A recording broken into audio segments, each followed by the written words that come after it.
Welcome to Trump Breaking News Network, your daily source for up-to-date news on the political scene of Donald Trump, his presidency, American politics and conspiracies.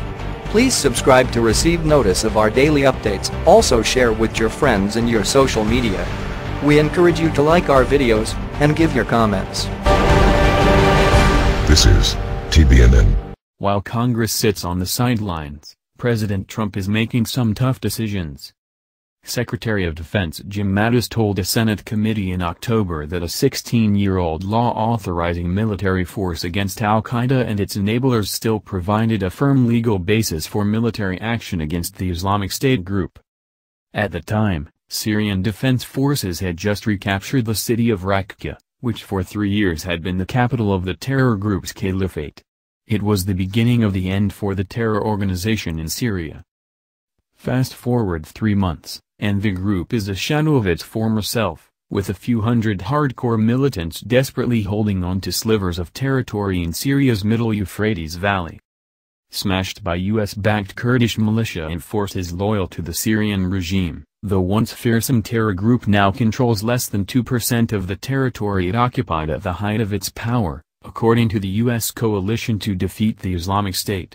Though it still retains the ability to carry out guerrilla-style attacks, the group is no longer an existential threat to either the Syrian or Iraqi governments. After such impressive success, Washington is looking at what comes next in Syria. Far from withdrawing the roughly 2,000 U.S. troops deployed on Syrian soil, as Syrian President Bashar al-Assad has demanded, President Donald Trump's administration is preparing for a long-term presence there.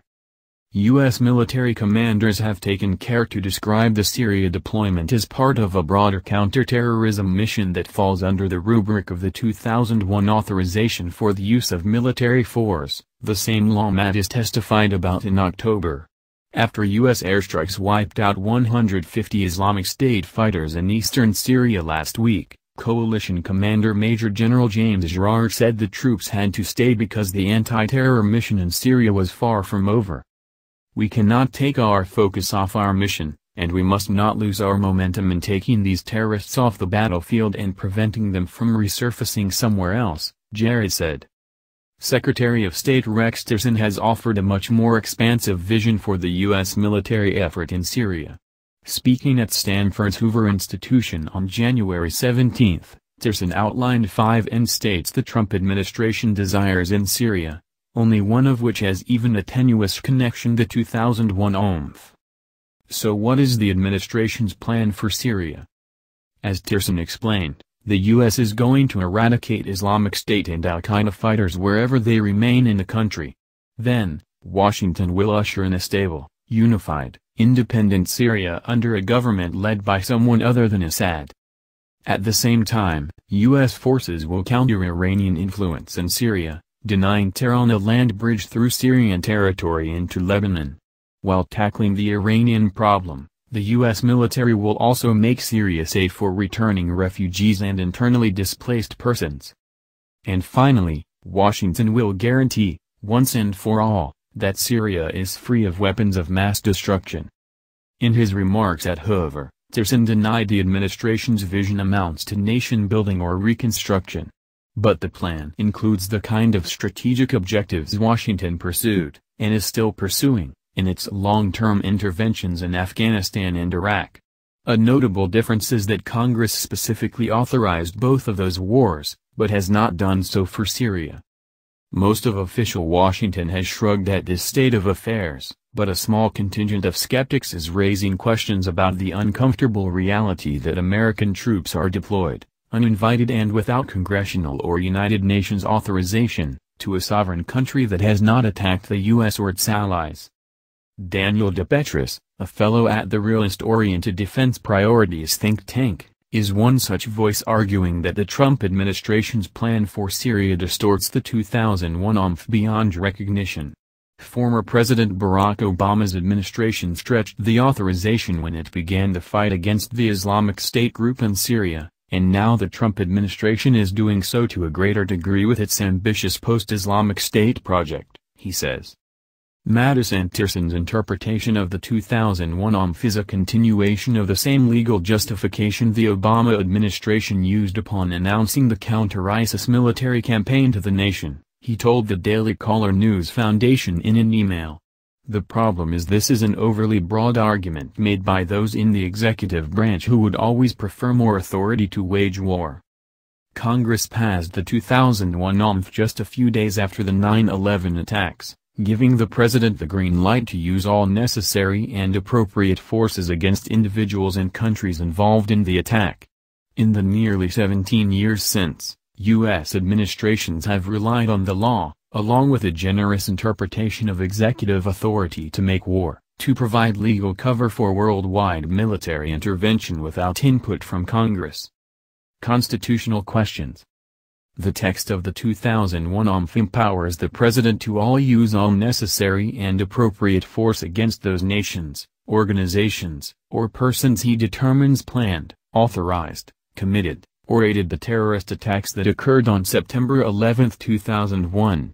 It also authorizes military force against any country or organization that harbored the 9/11 attackers. That definition certainly applies to al-Qaida, which carried out the attacks, and the Taliban regime of Afghanistan that hosted Osama bin Laden and his group's top commanders. U.S. officials have also lumped in al-Qaeda's associated or affiliated forces, making the OMF the legal basis for operations against groups such as al-Shabaab in Somalia and al-Qaeda in the Islamic Maghreb in North Africa. In short, the 2001 OMF has been the glue holding together the various iterations of the global war on terror under former President George W. Bush, Obama, and Trump. The kind of Iran-centric mission outlined by Tirson at the Hoover Institution stretches the 17-year-old authorization to the breaking point, De Petris argues. Denying Iran its objectives in Syria would involve plunging American troops into a completely different mission, something far more complex than driving the Islamic State group from Raqqa, Deir ez-Zor, or Kobani, he wrote January 23 in Real Clear Defense, referring to former Islamic State strongholds in Syria.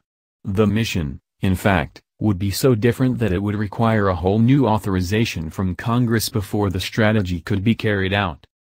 Absent a new congressional authorization or UN resolution, the U.S. war in Syria amounts to an illegal occupation, according to realist foreign policy scholar Daniel Larison.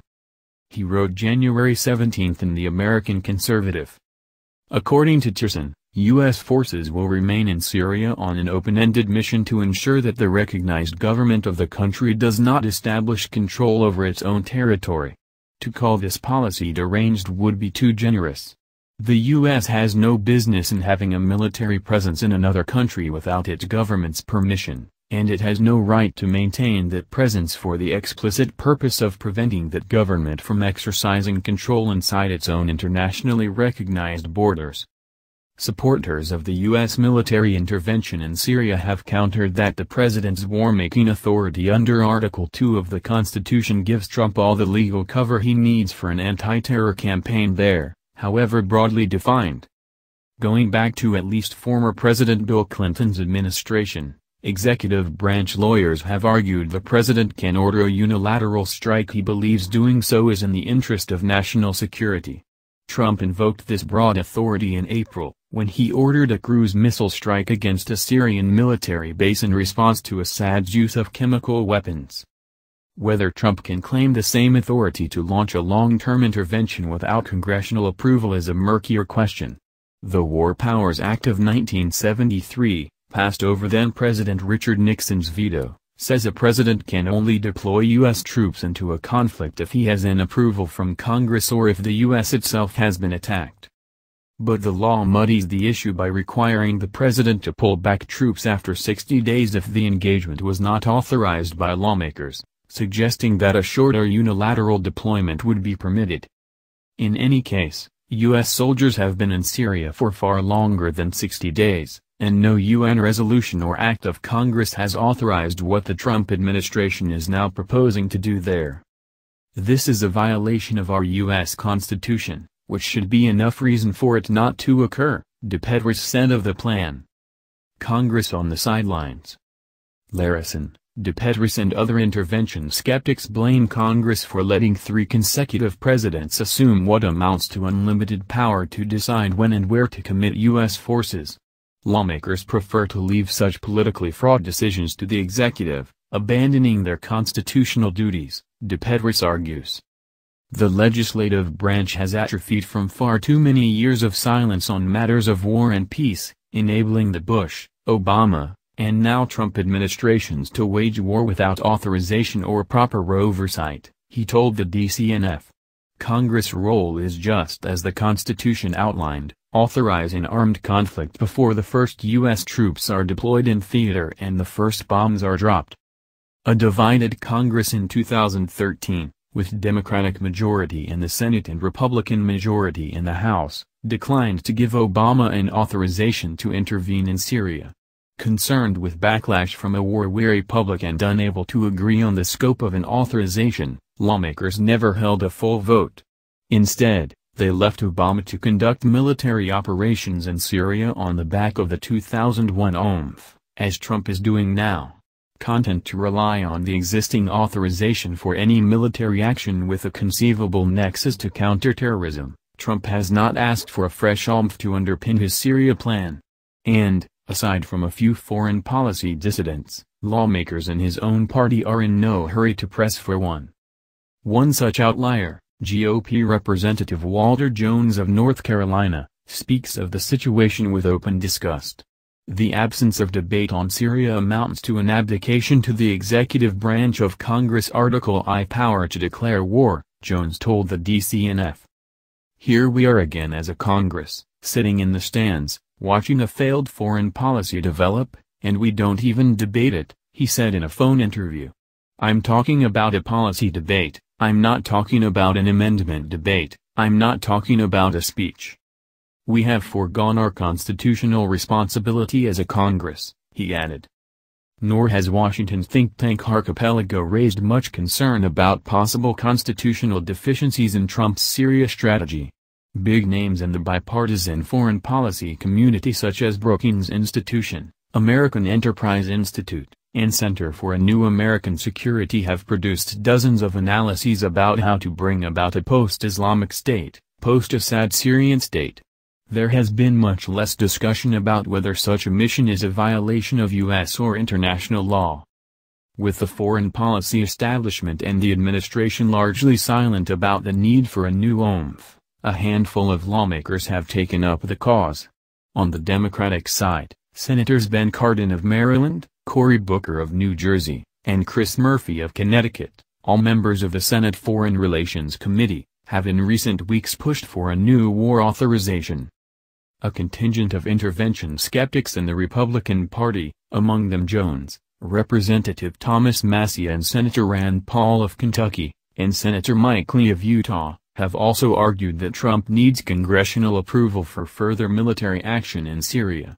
They are viewed with suspicion by a hawkish Republican foreign policy establishment with a hefty appetite for military intervention.